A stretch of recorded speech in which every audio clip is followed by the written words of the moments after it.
السلام علیکم ورحمۃ اللہ۔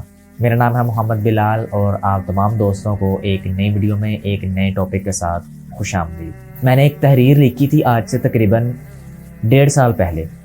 وہ تحریر آج آپ کے سامنے میں لفظ با لفظ پڑھنے جا رہا ہوں، 1.5 سال پہلے لکھی ہوئی۔ اور اس تحریر کا جو ٹاپک ہے وہ احساس ہے۔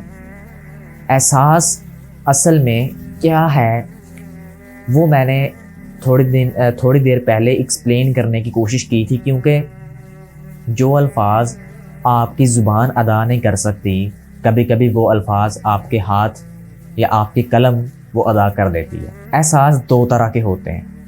ایک احساس وہ ہوتا ہے جو انسان خود کے بارے میں سوچتا ہے، اپنے آپ کا احساس کرتا ہے، ترس کھاتا ہے خود پر، اپنی ذات پر۔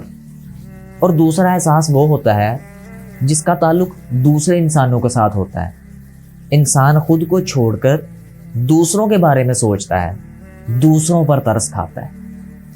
میں اس پر ذرا تفصیلی بات کرنے جا رہا ہوں۔ پہلا احساس جس کا تعلق خود کے ساتھ ہوتا ہے، مطلب اگر وہ خود کو سیدھے راستے کی طرف لانے کی کوشش نہیں کرتا تو اس کا مطلب وہ خود کا احساس نہیں کرتا۔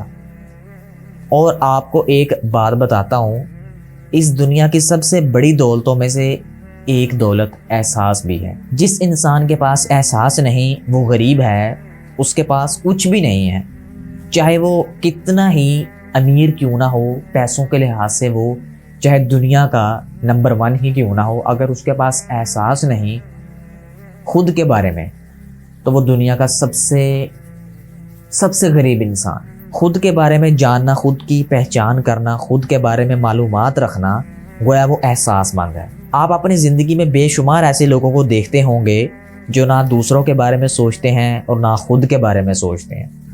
وہ بیچارے قسمت کے فیصلوں کو مان کر خاموشی سے بیٹھ جاتے ہیں اور سوچتے ہیں جو بھی ان کے ساتھ ہو رہا ہے وہ قسمت کا فیصلہ ہے، جو قسمت میں لکھا ہوا ہے بس وہ ہونا ہی ہونا ہے، اس میں کوئی شک نہیں ہے، جو قسمت میں لکھا وہی ہونا ہے۔ لیکن تقدیر کو اگر کوئی چینج کر سکتی ہے تو وہ دعا کر سکتی ہے۔ قسمت میں تبدیل ہو سکتی ہے، واحد ہتھیار دعا ہے۔ اور سوچتے ہیں جو بھی ان کے ساتھ ہو رہا ہے یا وہ کر رہے ہیں وہ ہے ہی قسمت کا کھیل یا قسمت کا فیصلہ۔ مطلب اللہ پاک نے ان کو اس دنیا میں کسی اور مقصد کے لیے بھیجا تھا، لیکن وہ سوچ نہیں پاتے، وہ خود کے بارے میں جان نہیں پاتے، وہ خود کا احساس نہیں کر پاتے۔ اگر وہ برائی کے راستے پر چل رہے ہیں اور ان کو اچھائی کے راستے کی روشنی نظر آ جاتی ہے تو وہ لاکھ کوشش کے باوجود بھی برائی کو نہ چھوڑ پائیں اور بس یہ تصور کر لیں کہ میری قسمت کے فیصلے ہی ایسے ہیں، اور وہ یہ سوچ کر خود کا احساس کرنا ہی چھوڑ دیں، مطلب خود کو اچھائی کی طرف لانے کی کوشش کرنا ہی چھوڑ دیں اور اپنے جسم کا، اپنی روح کا، اپنے ضمیر کا، اپنے دل و دماغ کا سودا کر لیں، تو اس کا مطلب وہ انسان ناکام ہے۔ اور یہ ناکامی نہ صرف دنیا کی بلکہ آخرت کی بھی۔ میرے ہم عزیز دوستو، وہ انسان نہ صرف کم ظرف ہے، وہ انسان ہارنے والا بھی ہے۔ بس وہ انسان ہمیشہ ناکام ہی ہوتا رہے گا۔ جس انسان نے برائی سے دور بھاگنے اور اچھائی کے قریب جانے کی کوشش ہی کرنا چھوڑ دی، گویا وہ انسان خود کا احساس نہیں کرتا، اس نے خود کا احساس کرنا ہی چھوڑ دیا، اور قیامت والے دن وہ اس کا جواب دہ ہوگا۔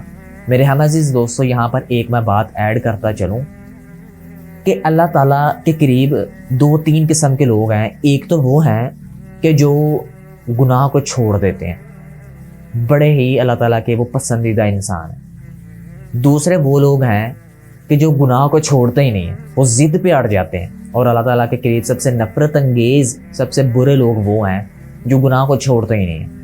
اور تیسرے لوگ اللہ تعالیٰ کے قریب سب سے پسندیدہ ہیں، ان سے بھی زیادہ پسندیدہ جو گناہ کو چھوڑ دیتے ہیں۔ وہ تیسرے کون سے ہیں؟ جو گناہ کو چھوڑنے کی کوشش کرتے ہیں۔ مطلب اگر وہ بھٹک جاتے ہیں وہ پھر اللہ کی طرف آتے ہیں، اگر وہ بھٹک جاتے ہیں پھر اللہ کی طرف آتے ہیں۔ کیا مطلب ہے اس کا؟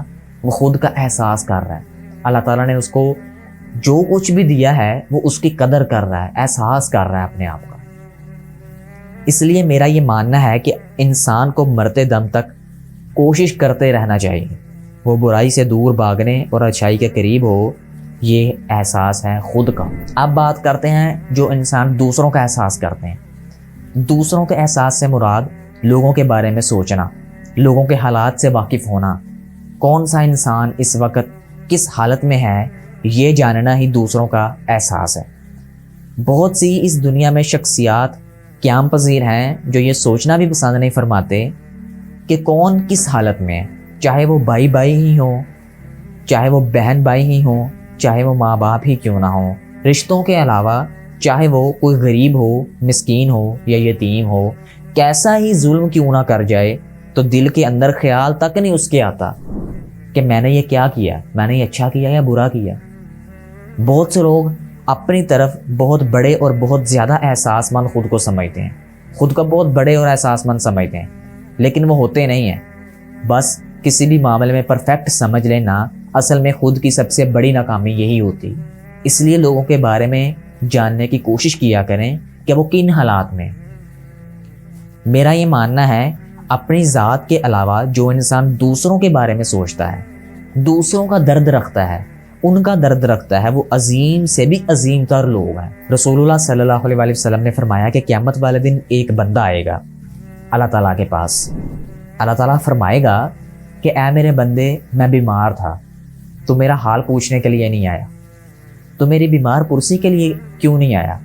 آگے سے بندہ کیا جواب دے گا؟ کہے گا اللہ تو عظیم الشان ہے، اللہ تو اس کائنات کا خالق ہے، کریٹر ہے، بھلا تو کیسے بیمار ہو سکتا ہے؟ تو اللہ تعالیٰ فرمائے گا کہ فلاں میرا بندہ فلاں جگہ پر بیمار تھا تو اس کی عیادت کے لیے نہیں گیا، اگر تو چلا جاتا تو میں سمجھتا میری عیادت کے لیے تو آیا۔ آج کے حالات یہ ہیں کہ ایک بھائی، سکا بھائی، جس کو پتا ہے میرا بھائی بیمار ہے، وہ اپنی کار میں بٹھانا خود اپنے بھائی کو پسند نہیں کرتا کہ کہیں میں بیمار نہ ہو جاؤں، کہیں اس کے جراثیم مجھے نہ لگ جائیں۔ اور ان جیسے لوگ سمجھتے ہیں کہ ہم اس دنیا کے سب سے بڑے احساس مند ہیں، ہمارے دل میں جتنا زیادہ احساس ہے شاید ہی کسی کے ہو، وہ لوگ خود کو یہ سمجھتے ہیں۔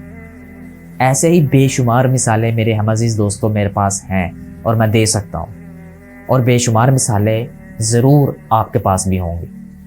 خدا را ترس کھانا سیکھیں، دوسروں کے درد کو محسوس کرنا سیکھیں، دوسروں کی جگہ خود کو رکھنا سیکھیں، اپنی آنکھوں میں آنسو لانا سیکھیں۔ بس یہی انسانیت اور یہی احساس۔ اگر آپ صاحب استطاعت ہیں تو اپنے آس پاس دیکھیے، اگر کوئی واقعی مستحق ہے تو اس کا حق اس تک ضرور پہنچائیے، کیونکہ دنیا کا مال دنیا ہی میں رہ جانا ہے۔ ہم یہ بات کہتے تو ہیں لیکن سمجھتے نہیں۔